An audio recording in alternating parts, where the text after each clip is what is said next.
Us back to that day. What do you know about the circumstances surrounding his death? Well, he was a very good friend. I spent most of my evening with him. But honestly, it was about 10 o'clock in the morning when I was in the office, when they rang me from the villa that a meeting was going on.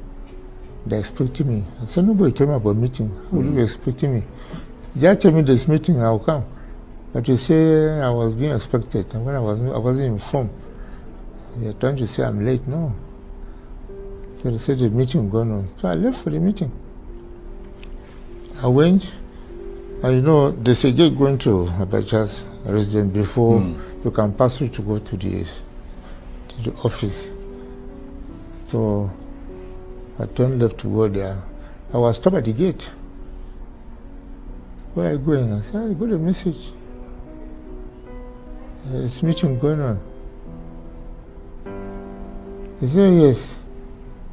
No, that I'm needed at Abacha's house, in prison's house. That's why I came. So no, there's a meeting going on at the office. So you cannot go in. Go to the office. This is a place nobody stopped me before. So they stopped me. I said, are you sure the meeting is going on in the office? Because I'm told it's in the house. I was told, come to the house. They said, forget the person who told you to come to the house. Go to the office. One sergeant came up and said, go to the office, we have no time. So one sergeant also, who knew me very well, cocked his rifle. He said, touch him, I will touch you. My goodness. Abacha is not in the office. Yes, Abacha is not in the office. I said, you see, which one do you want to do? You shoot me, somebody will shoot you also. I said, open the door for me to go, and I saw his corpse. Let me ask you to please. So it means somebody must have told that boy to make sure I don't come in, and yet I was telephoned to come. I mean, the way they talked to me, I was surprised because it had never happened like before. The moment they see my car, they opened it. And this time, the sergeant telling me this, I couldn't take it. I said, why should you talk to them? I said, I was told it's in the house. So whom am I going to meet in the office? Well, from there, another sergeant, rifle also come out and cock his rifle. He said, Abacha is in. The dead body is in. Allow him to go in or I'll shoot you. And that's how they opened the gate for me. So that's the first you heard that he was dead? Yes. That must have been a shock. Big shock. Big shock. So what happened subsequently? Well, I went and I saw service chiefs already there. They'd been informed earlier to come. I was the last to be informed to come. Then they told me, yes, sorry, what happened? The dead body is about the door there. You must have seen some women around there. I said, yes, I saw them. But I didn't know where the dead body is, so I couldn't just stop there with them. So I left them to go and see the dead body. And were you with him the previous night? Because I mean, there's talk that you were with him virtually every night, and that every night I'm with him unless I travel. Yeah, but were you with him the night before he died? I left before he died. Right. But yes. What was happening that night? Were you? No, we just sit down. The thing that anybody that come to his house come with one problem or the other. So for him to have some fresh air and feel relaxed, we move out to the guest house and sit down. But there was talk that you were, pardon the expression, partying with him. Party? Yeah, that you were having fun with it. That there were lots of women around and all that sort of thing, and you guys were having a groove. Is that a fact? No. Yes, I wouldn't deny that there were 2 women there. But not that we were having a party, dances or something, no. And there were also allegations that he might have been taking drugs. Is that a fact? No, he's sick. Right. No, I don't mean like health-related drugs. I mean like... No, that's the only one I know. Right, okay. Because even when we're eating with him in the afternoon, he will take his drugs. Right. Just like I'm doing now, I'm diabetic. I take about 5, 6 drugs every morning. I got this from Paris. I got some recently from Côte d'Ivoire, because Côte d'Ivoire is under Paris. And because of the COVID-19, you yes, know, of course. Yes. But how much did the sudden death of a former head of state raise a few questions? I mean, I understand his doctors wanted to carry out an autopsy, but Abacha's family declined. Well, I wouldn't know that. Right. I wouldn't know that. But are you satisfied that he died of natural causes yourself? I mean, because there are, as I said, there are lots of theories about what happened that, you know, to General Abacha. There were, of course, scurrilous rumors that he'd been poisoned or that he'd spent the night entertaining young ladies. I mean, but none of that is true as far as you know. Well, I was watching that evening. We were watching television. Then, well, sometime I lived there around 12 midnight. Then I left. I didn't hear anything again until 10 o'clock when they rang me that they're waiting for me for a meeting in Bacha's house. That's all. Now So all other things depend on how people interpret this, you know. Like the wife did not believe that she will give proper report, medical report, from any doctor in Nigeria. That's why she insisted it must be sent overseas. Right. And was it sent overseas, and was there a result? It was sent overseas, to Germany. Right. And what was the result? Do you know? He died naturally. Before then he was sick. Right. Yes, but not that he was died of poison. I've copied the report. Right. Okay. I showed the former IG.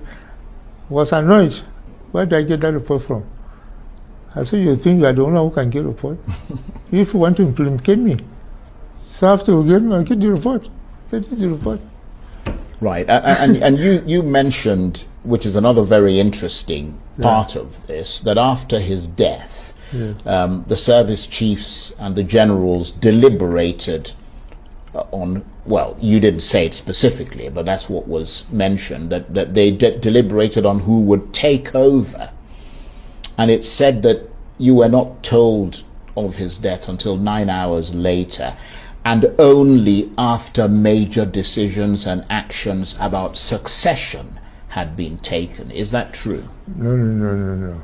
During succession, I was there. When they were discussing who would take over? I was meeting, yes. Right, okay. I was there, and you know, for rank, I was the most senior. Yes. Next to him. Absolutely. General Dia was, but because he was accused of planning yes, a coup, so he was retired. So I became the next senior to General Abacha. But they didn't want you as head of state. No, they didn't want me as head of state. When Abacha died, many people thought I would be head of state. But the wife and some other people don't want it. Right. Some people bring religion because I'm a Christian. Yes. So I never bothered. So you were basically sidelined. I was basically sidelined. Well, not that they weren't announced quietly, but a lot of work was done. First of all, when we were discussing this thing, some of our issues that, look, the dead body is at the airport, and people in Kano are waiting for us to bring the dead body for burial. It was already 7 p.m. Why should we do anything the other way around? Let's go and bury this man first. Then we'll come and discuss the session. So that was the time we left. I came back about 1 a.m. from Kano. So I don't know what took place, but I understand a lot of sad talk and juggling were going on. Some people felt that how can you make Useni He says because Useni is his friend, because Useni is a Christian. Well, there are a lot of accusations. But the upshot was that you didn't become head of state. I didn't become. Right. How difficult was life for you after General Abacha's death? Because, as you said, you were pretty much sidelined after General Abubakar took over. Well, at the time General Abubakar took over, I was chairman Traditional Rulers Forum in Nigeria, leaders of thought. So I was having more meetings with traditional rulers because there were a lot of problems. Some of them, the states even wouldn't allow them to be part of the security meeting, and yet problems were going on in their state. Look at Kano, for instance, where General Abacha was from. I had to intervene before the governor allowed Emir of Kano to be a member of the Security Council. I said, these are the people that we can tell them, look, what are you doing? Something is happening, so go and take care of it. And when we did that, we had peace. But that's quite a big drop, though, from being the number 2 man in a regime, a member of the ruling Supreme Military Council, to being a traditional sort of, chairman of traditional rulers in Nigeria. No, chairman of traditional rulers, it wasn't state. We are talking of 30-something states. No, I understand that. Yes, and the idea was to do the job. Whether I was afraid or didn't like it, I don't know. He turned it down. He went and begged Abacha that he can't do it. So I was called to do it. Right.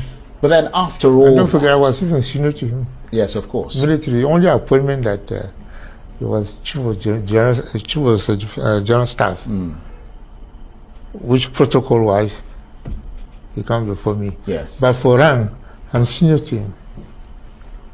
But then after all that, the Abacha's death, the apparent sidelining of you, that ultimate survivor instinct that many believe you have kicked in, didn't it? I mean, you dusted yourself off, launched fully into politics. You became a senator in 2015, representing Plateau South constituency on the platform of the PDP. Tell us about that evolution.